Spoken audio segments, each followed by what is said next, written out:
Halo, Assalamualaikum warahmatullahi wabarakatuh. Jumpa lagi dengan saya, Heru Suwigno, dosen kalian, dosen dan juga tutor untuk kelas TOSE Bahasa Inggris P2B IAIN Surakarta. Selamat pagi, good morning everybody, good morning my student of TOSE E6 dan juga TOSE E16.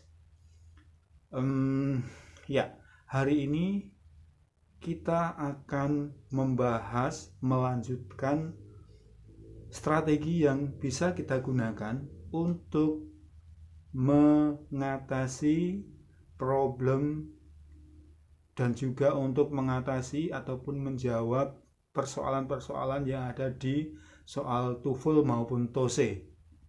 Nah, minggu lalu, last week we have learned about skill 1, skill 2, and skill 3. And today, let's discuss for the next skill, skill 4, skill 5, and skill 6. This skill talking about identification of who, what, and where. Ya, jadi pertemuan kali ini kita akan fokus ke skill 4, skill 5, dan juga skill 6 yang berfokus untuk mengidentifikasi who, siapa, what, apa yang dikerjakan, and where, di mana tempat kejadian. Nah, kira-kira seperti itu. Mari kita mulai. Nah, skill 4, draw conclusion about who, what, and where. Nah, tentang apa ya? Jadi, di skill 4 ini, the key point for this skill is, ya, kita mencari tahu tentang who is probably talking. Siapa yang berbicara atau yang dibicarakan. Ya, siapa yang berbicara atau siapa yang dibicarakan. Kita mengambil kesimpulan dari percakapan yang ada. Kemudian kita juga mengambil kesimpulan tentang what will she or he probably do. Ya, jadi tentang apa yang seseorang akan lakukan, ya, akan dia lakukan di kemudian dari clue-clue yang ada tentu saja. Kemudian where does the dialogue probably take place. Nah, ini kita berusaha mencari tahu tentang di mana informasi pembicaraan itu terjadi. Nah, itu ya.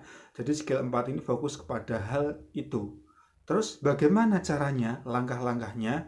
Nah, untuk langkah-langkah ini mari kita praktekkan terlebih dahulu. Berikut contohnya. Well, there are 3 example in this monitor, ya. Jadi di sini saya tampilkan 3 contoh. Nah, hal yang harus kalian lakukan, selalu harus kalian lakukan sebelum mendengarkan audio adalah membaca opsi jawaban. Kemudian kita simpan dalam pikiran kita, kita beri pertanyaan ke dalam pikiran kita tentang, kalau pilihannya seperti ini, opsinya seperti ini, kira-kira ini nanti pertanyaannya tentang apa ya? Apakah tentang who, apakah tentang what, apakah tentang where?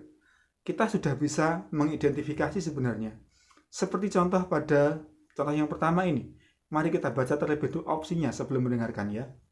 Oke, di situ ada 4 opsi. Opsi yang pertama, a newspaper editor. Opsi yang kedua, a police officer. Opsi yang ketiga, a teacher. And then opsi yang keempat, a student. Nah, di sini kita bisa melihat dari ketiga konklusi yang akan kita ambil, apakah who, what, and where, kita kelihatan ya. Kalau di sini profesi, artinya berarti ini mengarah kepada who. Jadi di sini nanti kita harus mendapatkan informasi tentang who, siapa.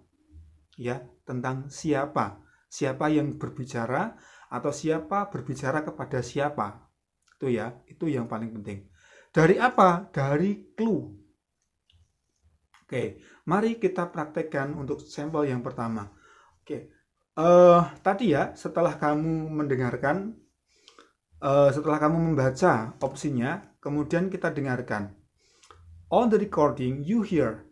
Can you tell me? Oh, di sini kita akan peragakan ya. Di sini ada woman, man, and narrator. First speaker akan berbicara. Can you tell me what assignment I missed when I was absent from your class? Kemudian, the second line-nya, you miss one homework assignment and a quiz. Narratornya, who is the man? Nah, benar kan? Who is the man? Berarti tadi di dalam pikiran kita, who. Pertanyaan adalah tentang who. Clue-nya apa? Your class, kemudian homework and quiz. Nah, otomatis di sini kita pasti akan memilih apa? Opsi yang mana? Ya, betul sekali, kita akan memilih opsi yang C ya. Teacher. Sebenarnya ada kemungkinan opsi yang D ya, student. Bisa jadi kan, kalau kalian hanya fokus pada second line saja, homework and quiz. Bisa jadi ini akan memunculkan opsi C. Cuma, nah, di first line-nya ternyata di situ ada kata your class. Oh, your class berarti logikanya adalah orang bertanya kepada mahasiswa, orang mahasiswa bertanya kepada seorang guru ya, guru atau dosen seperti itu. Nah, di sini opsinya adalah yang C. Good. Kemudian sampel yang kedua. Silahkan dibaca terlebih dahulu opsinya. Ya. Opsi yang pertama, sit down in the library. Look for some more books. Return the books to the shelves. Go to the circulation desk. Nah, ini kata kerja yang dimunculkan di sini ya, diawali dengan kata kerja sit, look for, return, go to the. Nah, berarti ini adalah sebuah activity. Apa itu maksudnya? Berarti di sini pertanyaan yang clue yang harus pertanyaan yang kita tanamkan adalah tentang what ya, activities. Kemudian apa yang harus kita temukan adalah clue-cluenya apa ya ini, ataupun keywordnya nanti apa, keyword yang menjadi kata kunci untuk menjawab ini. Oke, kita coba lihat ya. Oke, kita dengarkan. On the recording you hear. First line, woman, are you going to read this book here in the library? Man-nya, I think I'd rather check them out now and take them home. What will the man probably do next? Jelas di sini, check them out now and take them home. Berarti apa yang akan dia lakukan selanjutnya? Yes, good. Opsi D yang tepat ya. Go to the circulation desk. Nah, ini tentang what ya. What will the man probably do? Jadi setelah disitu disampaikan bahwa dia akan, kemungkinan besar dia akan langsung ke meja sirkulasi untuk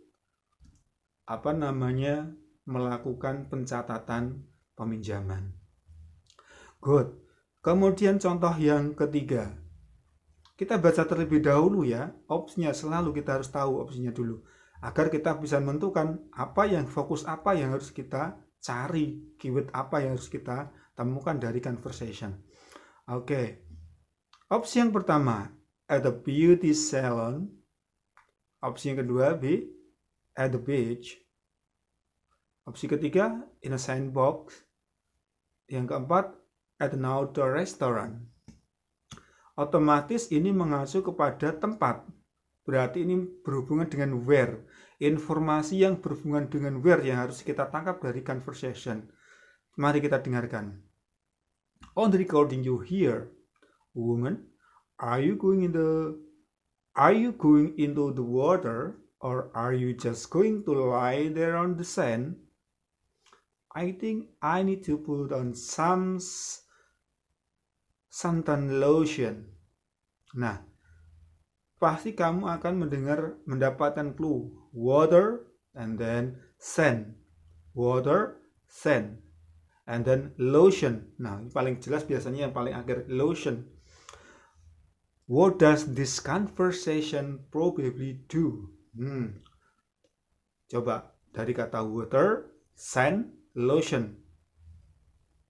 Kalau kita hanya mengacu pada second line-nya saja, lotion ini bisa memunculkan, ya bisa jadi beauty salon ya. Orang bisa menggunakan lotion. Nah, tetapi karena kita juga harus fokus pada first line, yaitu ada kata water and sand. Water itu air, sand itu pasir. Nah, otomatis pikiran kita akan mengarah kepada beach, on the beach, at the beach. Nah, itulah jawaban yang tepat untuk opsi ini, at the beach. Oke ya. Good. Nah, selanjutnya nanti kamu bisa praktekkan untuk identifikasi who, what, and where. Kita masuk kepada skill yang kelima, yaitu listen for who and what in passive. Apa maksudnya? Nah, jadi kita mengidentifikasi siapa yang berbicara dan apa yang dilakukan atau yang dikenai tindakan. Atau siapa yang dikenai tindakan, yaitu dalam kalimat pasif. Kalimat pasif itu apa? Kalimat pasif adalah kalimat yang di dalamnya terdapat to be, bentuk to be ya, dan juga ada kata kerja bentuk ketiga. Nah, itu berarti kalimat pasif. Bentuk to be itu apa? Bisa is, am, are, bisa was, were, bisa be itu sendiri, will be, would be, kemudian bisa had been, ya bentuknya been, kemudian has been, have been. Nah, verb 3 itu apa? Verb 3 itu yang paling umum kita kenal adalah kata kerja berakhiran ed ya, untuk regular verb. Kemudian kalau yang irregular berarti ada perubahan, terjadi perubahan bentuk. Seperti itu. Contohnya nanti kita identifikasi di contoh soal. Nah, strateginya bagaimana untuk mengatasi ataupun apabila kalian menemukan soal yang model kayak begini? Nah, if the dialogue contain a passive statement, the answer to the question is often an active statement. Jadi kalau kalian mendengarkan kalimatnya itu teridentifikasi kalimat pasif, maka kamu nanti di opsinya pilihlah jawaban yang berbentuk aktif, kalimat aktif. Terus yang kedua, if the dialogue contain an active statement, the answer to the question is often a passive statement. Kalau yang kalian dengar adalah kalimat aktif, maka jawabannya biasanya berbentuk kalimat pasif. Nah, itu ya. Tapi ada catatan nih, check carefully who or what is doing the action in this question. Kamu perlu tentu saja harus tahu siapa melakukan apa. Itu ya. Oke, good. Kita praktekkan. Ya, ingat. Selalu baca opsinya terlebih dahulu. Ya. Shirley wrote several check. Shirley wrote several check.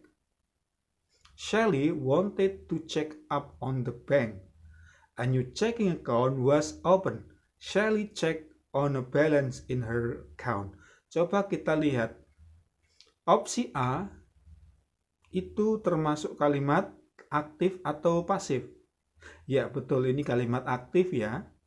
Karena tidak ada to be dan tidak ada kata kerja bentuk ketiga.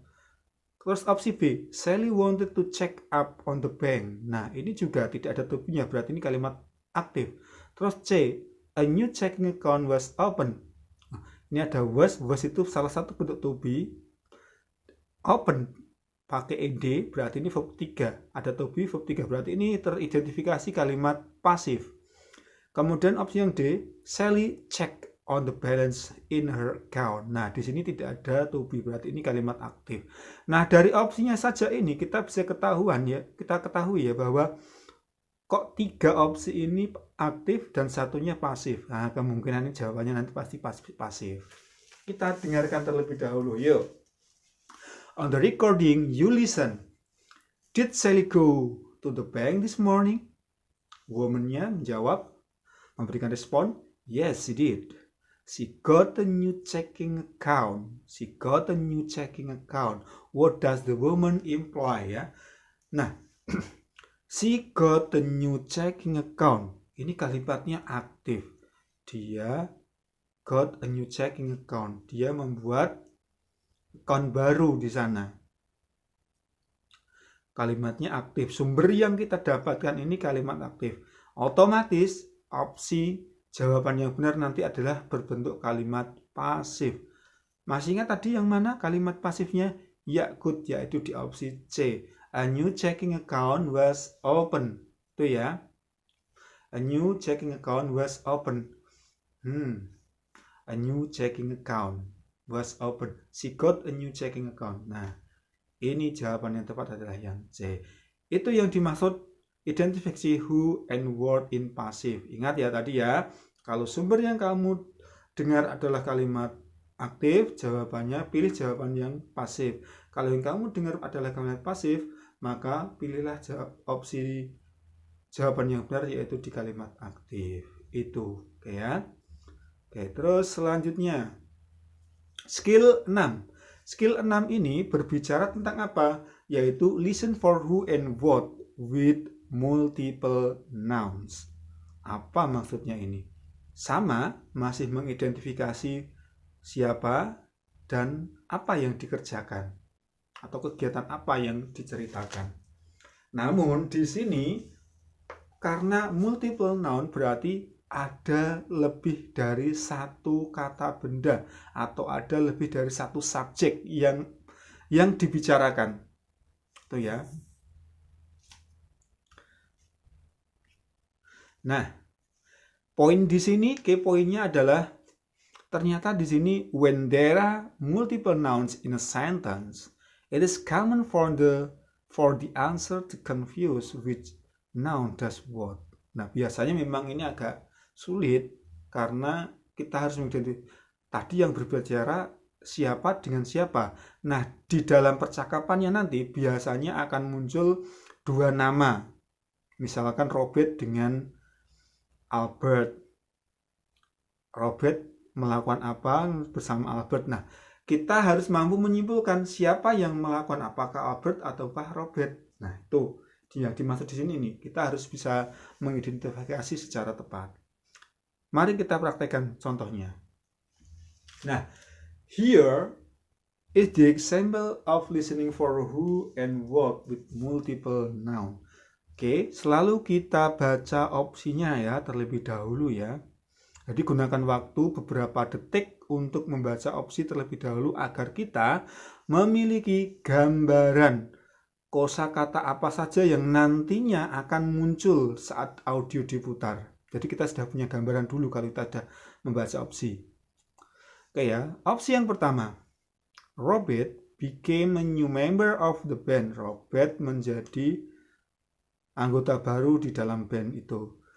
Opsi yang kedua, Robert took Mara's place in the band. Robert menggantikan tempatnya Mara di dalam band itu. Opsi yang ketiga, Mara didn't have a place in the band. Mara tidak memiliki tempat di band tersebut atau dia tidak ada posisi di sana. Yang D, Mara took Robert's place in the band. Mara menggantikan Robert di band itu. Nah, ini kan ada Mara, ada Robert. Siapa yang menggantikan dan siapa yang digantikan? Ini yang terpenting. Berarti kita harus menangkap poin penuhnya. Keywordnya apa nanti ya? Coba kita dengarkan ya. On the recording, you listen. Man, do you know who is the band now? Woman, I heard that Mara replaced Robert in the band. Narratornya, what does the woman say about the band? Nah, di sini tadi kita dengar Mara replaced Robert in the band. Siapa yang mereplace, siapa yang mereplace, dan siapa yang direplace?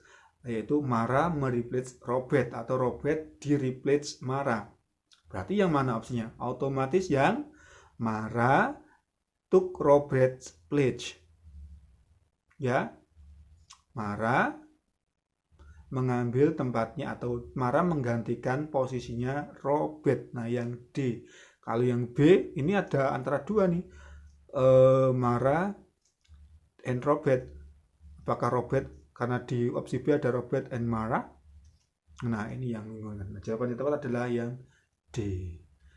Nah, ini yang dimaksud dengan skill 6, yaitu kita harus mampu mengidentifikasi keberadaan multiple noun dalam sebuah percakapan. Biasanya di second line ya, namun first line juga menjadi pertimbangan. Oke. Nah, itu tadi penjelasan skill 4, 5, dan 6 secara singkat. Semoga bisa membantu kalian untuk memahami skill-skill tersebut dan semoga kalian bisa berlatih lebih banyak lagi.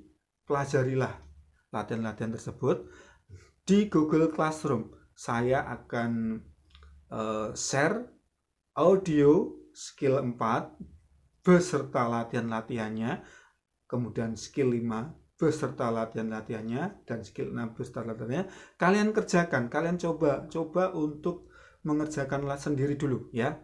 Kemudian nanti di review skill 4, 5, dan 6 kalian coba untuk latihan ya, latihan kerjakan secara mandiri.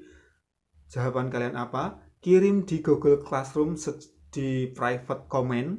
Nanti akan saya koreksi di sana. Oke ya. Semoga kalian beruntung. Good luck. That's all for today. Thanks for your attention. See you. Assalamualaikum warahmatullahi wabarakatuh.